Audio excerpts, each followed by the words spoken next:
Look this basketball in the eye and tell me what you see. You might just see a ball. To me, as soon as I touch this thing, I see into dimensions and timelines that you might not even know exist. It's why I'm as smart and as great of a basketball mind as I am. And even I have no fucking idea who's good in the NBA right now. Who is good? Who is bad? I'm asking. I don't know. I don't know what's going on in the league. Half these teams suck. Half these teams.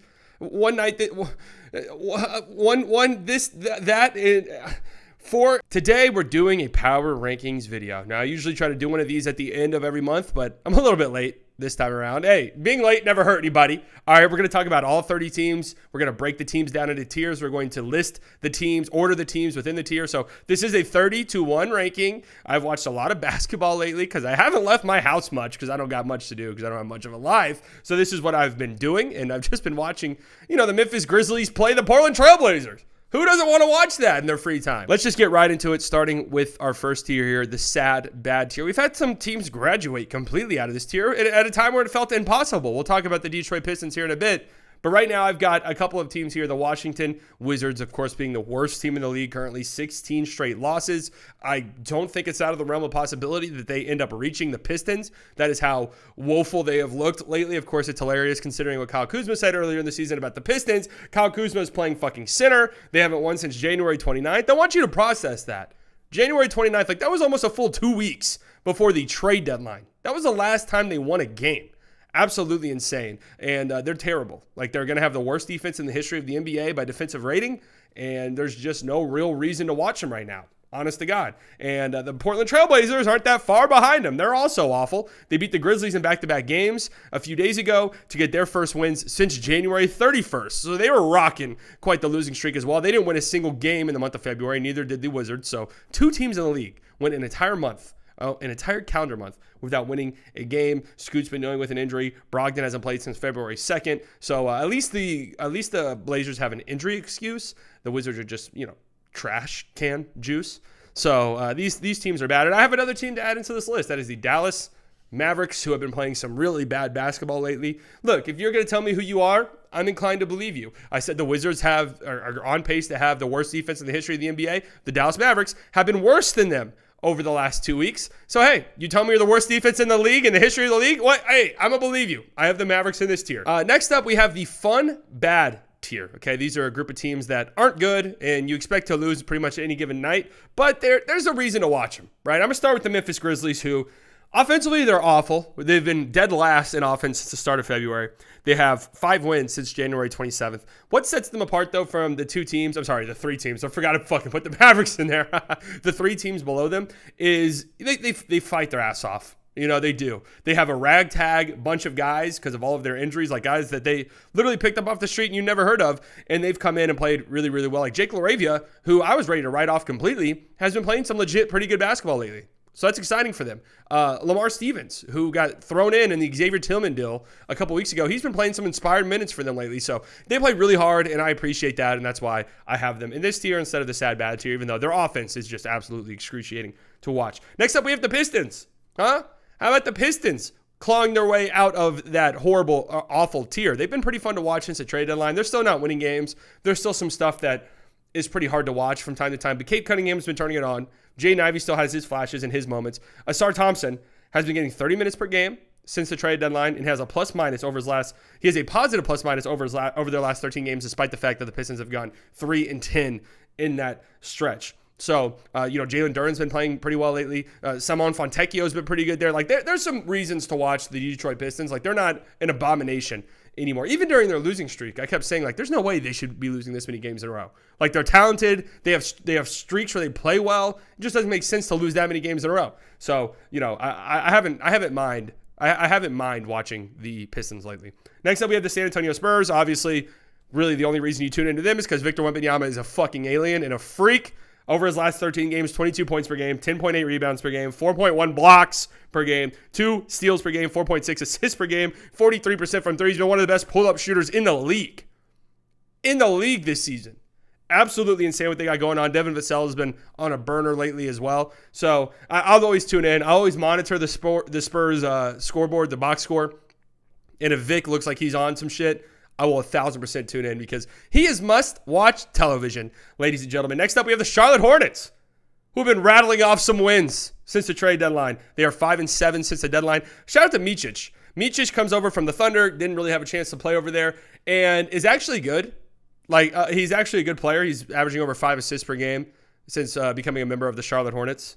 They had a stretch where they won 4 games in a row. A stretch where they won 5 of 6. Grant Williams is shooting damn near 50% from 3. Now, if you're a Hornets fan, you're probably thinking to yourself, I can't believe we fleeced the Mavericks. Grant Williams is shooting 50% from 3. Trust me. Okay? Trust me. Enjoy it while you can. The moment is fleeting. So anyways, it's been kind of fun watching the Hornets. This usually happens when teams decide to make trades, and especially these bad teams that sort of, cut off some trades and let, other people come in and have bigger roles. This is usually what happens, is that they play a little bit better. So shout out to the Hornets. And then closing out this tier, we have the Utah Jazz, who are just dealing with a ton of injuries. Of course, with the deadline, we saw them trade away Kelly Olynyk. This is the second year in a row now that they've been in the play-in mix and decided to sell anyways. I respect it. I got to be honest with you. I do respect it. They've had the worst defense in the league since February 1st. All of their games are incredibly high scoring. If they want to win, they're going to have to win 130 to 127. That's just how their games go. John Collins, his fit is just so incredibly wonky on this team. It kind of works with Walker Kessler out, but when Walker Kessler's healthy and you have Markin in, I don't see how he fits long term, and I kind of doubt that he does. But hey, Keontae George has had some nice flashes. 33 points against the Warriors, 9 of 16 from 3, had a 19-9 game against the Jazz recently. It says against the Jazz. They are the Utah Jazz, so I don't know what team that's supposed to be. And Bryce Sensabaugh has been getting some minutes lately and has shown quite a bit. So the Utah Jazz, despite the fact they're losing, despite the fact their defense is absolutely abysmal, you got to give them some props. Next up, we have the crawling to the finish line tier. This is a new tier I've made up.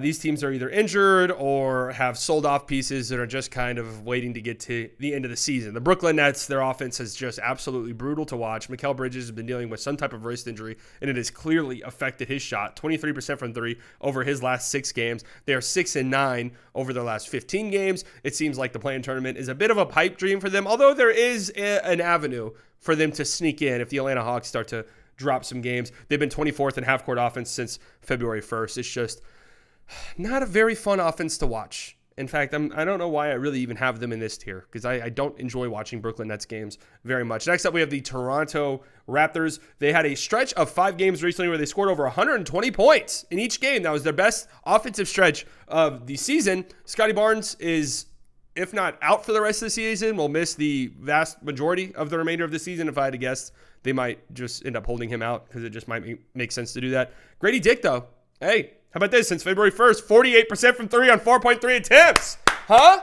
How about that? Looked like he was well on his way to bust territory because he looked like he wasn't even an NBA player early on. That's why we don't write off players that early. He's been playing well lately, so shout out to Grady Dick. RJ and Quickly have their moments. Bruce Brown's been awful. Their defense is absolutely abhorrently bad as well, but, it is what it is. They're building for the future. At least you would like to think so. They did just re-sign Kelly Olynyk. Not a bad extension. Next up, we have the Atlanta Hawks. Obviously, Trae Young has been dealing with an injury, got a surgery on his finger. The pictures coming out of that were quite hilarious. And there was some Ewing theory reports going on. They won back-to-back games against the Magic and Jazz, and everyone was like, wait, are they maybe better without Trae Young? Then they lose 2 in a row to the Nets, which the Nets are absolutely terrible. But then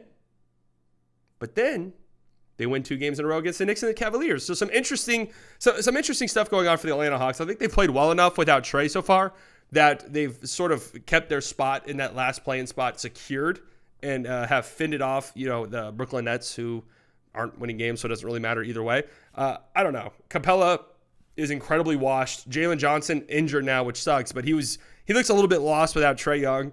Kobe Buffkin's gotten some playing time lately, though. So how about that? Kobe Buffkin, my guy, one of my draft crushes. Hopefully he continues to play well, because that would be nice for me and my credibility. Okay, next up, I'm putting the 76ers here in their own tier. They need Embiid back. This team without Embiid is just not very good. They're now 6-10 since Embiid has gone down. A -7 net rating in that stretch, which is 26th in the NBA. They have the 28th best defense over that stretch. Their defense has completely fallen off of a cliff without Joel Embiid. Maxi's been playing well. Tobias Harris has been playing well. When they bomb threes and make threes, they usually win. They're 4-2 when they shoot over 40% from 3. Without Embiid, they are 2-8 when they don't. So that's the formula, really. I don't really know where to put them because with Embiid back, they're obviously much, much better than this. But I don't know if or when Embiid is supposed to be coming back. And I don't know where to put them right now, so I have to put them right here. All right, next up we have the mid-tier. These teams are just good old-fashioned, damn near 500 ball clubs who will win a couple games, lose a couple games, and there's nothing wrong with that. Starting with the Houston Rockets, their offense has absolutely tanked. They have the 26th best offense since February 1st, the worst half-court offense in the league since then, and that's part of the growing pains, right? Şengün has had some ups and downs, even though he has been absolutely electric over the last 2 games. Jalen Green continues to show flashes and then continues to completely disappear over stretches of time. Tyree Easton's out now for the remainder of the season, which absolutely sucks because I really love Tyree Easton for them. Jabari Smith has been up and down. Dylan Brooks has kind of forgotten how to shoot a little bit. Fred VanVleet is up and down, and he's like their solidified vet. So this team, they've made a ton of progress from last year. They're not going to be in the play-in tournament, but that is completely fine. That is completely fine. They've been the second worst team from 3 over the last month. And remember early on in the season when they were surprising a lot of people, they were just scorching hot from 3. So I still like what the Rockets are doing. I like their direction. And Alperen Şengün's been balling out lately. So you got that going for you. Next up, we have the Dallas Mavericks. You know, at a certain point, it's like, I believe you when you tell me who you are. Okay? You've had flashes of being really good, flashes of being really bad. So why don't we just meet in the middle? This is just a mediocre team. That's just what it is. Just a mediocre team. You know, nothing wrong with it, I guess. Actually, there's something wrong with it. When you have Luka Doncic on your team, you're supposed to be much better than mediocre. But hey, you know, you can't win them all, I guess. Next up, we have the Chicago Bulls, who are 7-6 since February 1st. Again, they're going to be right around 500. They're around league average as an offense since then. They're around league average as a defense since then. DeMar DeRozan, 26 points per game over the last month. He's been playing pretty well. Has had some huge clutch moments down the stretch of a couple of games lately against the Kings in a crazy comeback game. DeMar went off in the fourth quarter against the Jazz. Last night, DeMar went off in the fourth quarter. Kobe White, who has struggled a little bit, and since that scorching hot start, had fallen off a tiny bit, just a bit of a shooting slump, has really picked it up as of late, had his career high a couple nights ago against the Sacramento Kings, so it looks like he's back. That's nice. They've only won back-to-back games twice since January 20th, including their last 2 games against the Kings and the Jazz. But hey, consistency. They haven't lost 3 games in a row since November. So they're not gonna rattle off any crazy winning streaks. They're not gonna rattle off any crazy losing streaks. They are who they are. A good old-fashioned 500 ball club. That's it. Nothing more, nothing less. Next up, I think this is our busiest tier. I think this is the tier with the most teams. Actually, I don't know. The good but fatal flaws tier. These teams are all good. These teams are all playoff contenders, but there's just something that prevents them from really taking that next step forward. We're starting with the Indiana Pacers. Tyrese Halliburton clearly doesn't look 100% to me. He's really been struggling since February 1st. There's a lot of speculation that he's just playing games so he can reach that 65-game threshold, and it does kind of show. His numbers since February 1st, 14 points per game, on 44% from the field, 33% from deep, 8.4 assists. They're 15-14 since the Siakam trade. Siakam has the lowest net rating on the team since then. It's just they don't get out and run in transition as much as they did. They're just not this high-paced, high-flying offense that we grew accustomed to early in the season, and their defense still isn't very good. So I think they're a fun team. I think they're a team that if you're a top seed in the East, you're not entirely excited about seeing in the playoffs just because of how good their offense can be. You know, I can imagine a game where they score 130 in a playoff game and steal a win that they're not supposed to steal. But that's just kind of who they are. They need Tyrese Halliburton back to 100% for a final push into being like real kind of scary playoff team status. And I just don't know if he's going to be healthy like that the remainder of the season. And speaking of health, the New York Knicks, I didn't know where to put them. This feels really, really low, but they're just decimated by injuries, man. They're 5-9 since February 1st with one of the worst defenses in the league in that stretch. Julius Randle hasn't played since January 27th. OG Anunoby hasn't played since January 27th. Jalen Brunson has now been missing time. Isaiah Hartenstein has missed time over that stretch. They had a game. The game Brunson got hurt. Miles McBride played 47 minutes and 30 fucking seconds. I mean, absolutely insane what Tom Thibodeau was doing in that game. Bojan Bogdanovic has had the worst net rating on the team since the trade. Alec Burks has looked terrible since the trade. So I don't know if those trades have paid off the way that we all kind of expected. Now, the thing is, though, is that they traded for Bojan and Burks to be like these killer depth pieces where like now their team is incredibly deep and we have those guys coming off the bench as like the 7th and 8th guys. But with all the injuries going on, you know, they have a heightened role in the team. And I think that's really kind of hurt them. So they really need to get healthy. That's it. It's unfair to put them right here because we've seen how good they can be when they're fully healthy. But it's been so long since we've seen it that I don't know what to do with this team. Shout out to Precious Achiuwa, who I thought was like one of the worst players in the league for the longest time. He's been balling out lately, so you got to give some props to him. Next up, the Los Angeles Lakers. They have the third best offense since February 1st, but their defense still isn't very good. This does not scream a championship contending team to me. They can get hot offensively. AD 45%, LeBron 45% from three since February 1st. I mean, he's just been shooting lights out. 40% from three this season, which would be a career high for him. AD 11 double-doubles in 13 games played over the last month. 25 and 13 are his averages over that stretch. The defense just needs to be better. They don't shoot enough threes for my liking. They had a nice win against the Thunder recently, but then going up against the Kings and these really fast guards that the Kings have and this big bully, big, and Domantas Sabonis just gave them nightmares, and it scares me for them. Like, their defense isn't where I would want it to be for me to consider this Lakers team anything more than just, a solid playing team that it would be a little bit scary to see in the playoffs with LeBron and AD, especially if you're a team like the Thunder who don't match up well against them. Next up, we have the Dallas Mavericks. I think, there's still time to right this ship if you're the Mavs. They've been struggling a little bit lately. It kind of seems like they've cemented their spot in the play-in, but there are still 20 games left, and we've seen this team have some really, really high highs. So we'll see if they can turn it around between now and the end of the season. We've seen their defense play well. We've seen their defense play really, really poorly, and they need to figure out as a unit, who are they going to be? What are they going to do? Are they going to be a team that tries every single possession defensively? Or are they going to be a team that, we'll pick and choose when we want to play defense? You're not talented enough to fucking do that. And they're learning that the hard way. So we'll see what the Mavericks are made of over the next month or so. If this is a repeat of last year's disaster or if they turn it around, win some games, and make a push for that 5 or 6 seed, which is still on the table. It really is. Next up, we have the Sacramento Kings. They got to be the most hilarious team in the league. I mean, they're up there. They got booed off the floor in a blowout loss against the Pistons right before the All-Star break. Then they beat the Nuggets on the road the next game. Then they lose 2 in a row. Then they beat the Nuggets again. Then they blow out the Clippers on the road on national TV. And then they lose at home to the Heat without Jimmy Butler and Tyler Hero and Terry Rozier. Then they give up like a 60-15 run against the Nuggets in a game that they were leading on the road by like 15 points. Then they beat the Timberwolves in Minnesota with no De'Aaron Fox. Then they blow a 20-point lead at home in the fourth quarter to the Chicago Bulls and lose that game. Then, you see where I'm going with this? Then they go on the road and blow out the Lakers. I mean, they're all over the fucking map. I have no clue what to make of this team. They've been 25th in defense over the last month. So that was something earlier in the season that they were kind of excelling at. They were around league average defensively. Their offense wasn't as dynamic as it was last year, and it still isn't. But they are around league average defensively, and they've sort of fallen back into being really, really bad defensively. I just think they are who they are. Any given night, if they match up well against you, they'll be able to run you off the floor and score a ton of points. But if you can kind of slow the game down against them, if you can take advantage of their porous defense, then you're going to have a pretty good chance to beat the Kings. They're just another one of these up and down teams that we see in the league. Next up, we have the Phoenix Suns, who I didn't know where to put them. I didn't want to let recency bias cloud me too much because they did just have a really nice win on the road against the Nuggets with no Devin Booker, where they just kind of fell apart in the fourth quarter, and it looked like another disastrous fourth quarter collapse for the Suns, but then they absolutely dominated overtime. So I don't really know what to take away from that game, other than, again, it was a really impressive win. They're 8-6 since February 1st. Booker is now hurt, dealing with an ankle injury. He should be back next week.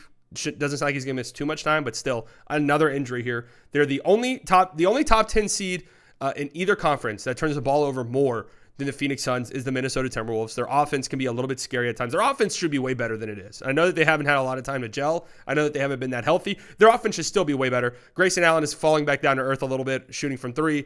Drew Eubanks' minutes have been an absolute disaster at times for them. So we'll see how this all plays out for the Suns. I'm still worried about their health and stuff like that. Obviously, fully healthy, you'd like to think this team is top-tier title contenders, but I struggle to get there. I really do. And closing out this tier, we have the Orlando Magic. 12-3 since February 1st, with the 5th best defense over that stretch and the 11th best offense. How about that? Paolo has been going off lately. Franz has been going off lately. They have a really deep bench. Like Mo Wagner is low-key one of the best bench guys in the entire NBA. I mean, surprised I don't hear more Sixth Man of the Year conversations when it comes to Mo Wagner. I get he's a big, and it's not like the sexiest thing, but he's been really impactful off the bench for them. Jalen Suggs has been raining threes. They've taken advantage of what is, admittedly, a pretty soft schedule over that stretch. But, hey, you got to win the games. And 12-3 is not easy, regardless of how easy your schedule is. That is not easy to do. That's really, really good basketball for a prolonged stretch. So the Orlando Magic, 4th seed. How about that? As of the time I'm recording this, they are 4th in the East. A home court advantage in a playoff series in round 1? Look out now. Hold on a second. Shout out to the Magic. All right, the next tier we have is the Bus Crash Contender tiers. These are teams where if you came back from the future and told me one of these teams made the NBA Finals, I'd be a little bit surprised. I'd ask what the fuck happened to the top 2 teams in each conference, but I could kind of see where you're coming from. We're starting with the Golden State Warriors. This seems a little bit high, but they've been playing some really good basketball, really ever since Draymond Green came back. They're 13-4 in their last 17 games, including, a really, really impressive 3-1 road trip that did include a 50-point blowout, disastrous loss to the Boston Celtics. But again, that was at the tail end of a long East Coast road trip where I thought they played pretty well otherwise. 13-4 in their last 17.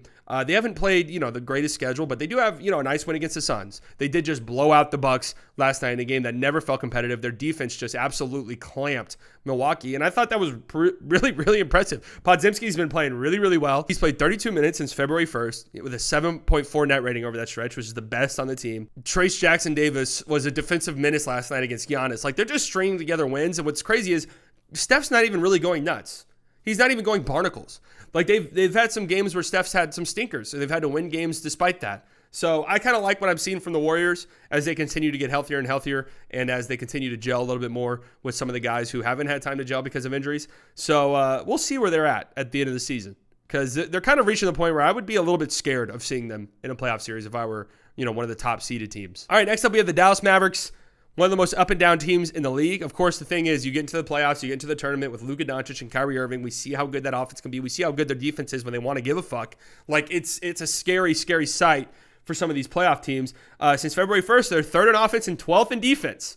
But that's a little misleading now, because it's been a 2-week stretch where it was really good, and then a 2-week stretch where it was really, really terrible. They've had the worst defense in the league since the All-Star break. So there you go. Luka's damn near averaging a 34-point triple-double since February 1st. And the Mavs are doing really, really well in the Luka minutes, and they've been struggling in the non-Luka minutes. So we'll see. There are signs that point towards this team being better than what they've shown over the last couple of weeks, but it's up to them ultimately.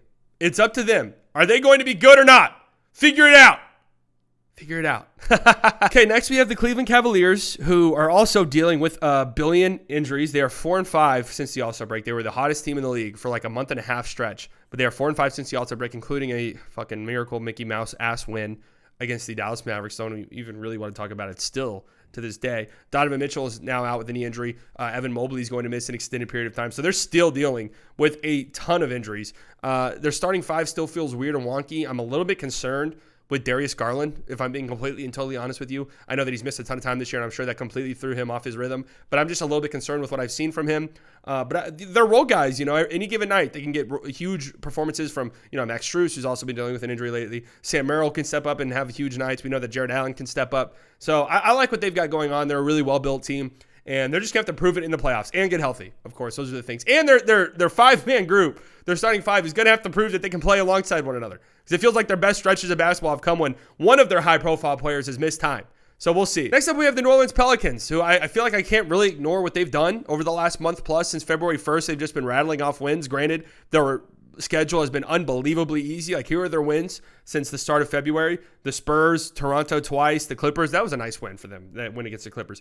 Portland, Memphis, Washington, Houston, the Knicks with no Brunson or Hartenstein, in Indiana. So, not a lot of signature wins there in that mix. But, hey, they're still taking care of business. They've had the 5th best defense since February 1st and the 6th best offense. They're one of only 3 teams that have been top 6 in both categories over that stretch, joining the Boston Celtics and the Denver Nuggets. So that's pretty good company to find yourself in. Herb Jones has just been unbelievable, not just defensively where he's been otherworldly, probably going to be all NBA, all first team defense this offseason, probably going to win that award. But he's been 54% from 3, and they've been plus 12 when he's on the court over that stretch.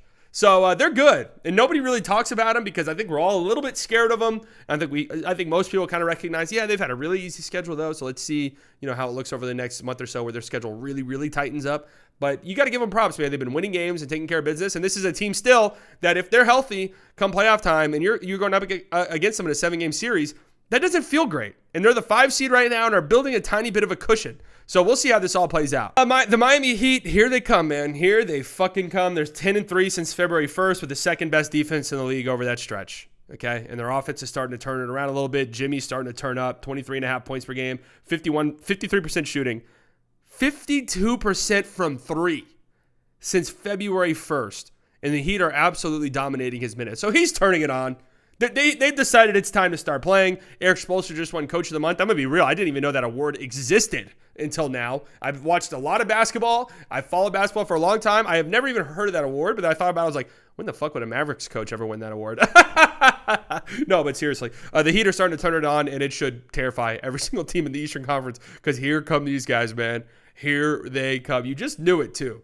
You just knew it. This year was different. Last year, they got wrote off. This year, I think everyone, even when they were in the play-in and kind of struggling, everyone was like, yeah, no, they'll be back. Don't worry. We're not writing them off yet. It's really hard to sort these teams. I'm putting the Timberwolves here. As of the time I'm recording this, it just came out that Cat is going to miss an extended period of time with the torn meniscus. So that does change things for this Timberwolves team, who have been the 12th best offense since the start of February. That's going to go down.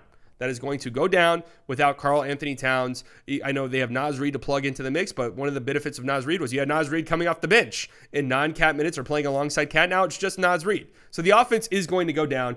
They've still been a mess in the clutch, 2-5 in clutch games over the last month with an 88 offensive rating, which was the third worst in the league over that stretch behind the Wizards and the Grizzlies. Those are not teams you want to be associated with in any real way. So I'm interested to see the makeup of this team. Like, it's a lot of pressure is going to be on Anthony Edwards over the next, who knows how long. We have no idea how long Cat's going to be out. And this does greatly limit their ceiling, which is just really unfortunate because they've had such a great season and Timberwolves fans are so excited. I just hope that somehow Cat's back soon. Next up, we have the Clippers, 9-6 since February 1st, with the 17th ranked offense over that stretch and the 22nd ranked defense. However, they have won 3 of their last 4 games since Paul George has been reinserted into the lineup. It's not as dominant as it once was. You know, it was about a month and a half ago, we were talking about this team maybe being the team in the Western Conference. That's how good they were looking. And it's sort of fallen off just a tiny bit, and that does concern me greatly. That this team is built around older players, and maybe they've already kind of burnt out. I would hate to see that. But, Kawhi had a stretch where he looked pretty mortal, but has turned it on over the last few games. Last night against the Rockets, just decided it was time to turn on. He really is like a closer who comes out of the bullpen throwing 102 miles an hour. Like, it's just absolutely electric in the fourth quarter. And 102 miles an hour, his shots are just straight line drives. There's not a lot of arc. But they go in every single fucking time. And it's horrifying to watch whenever he's going. No team ISOs more than the Clippers, and it feels like they've been struggling in those possessions as of late. So we'll see how the Clippers look down the stretch. They're still a great team. They're still a well-coached team. Ty Lue has this infatuation with small ball, just like a lot of other coaches in the league, and Clippers fans absolutely hate him for it.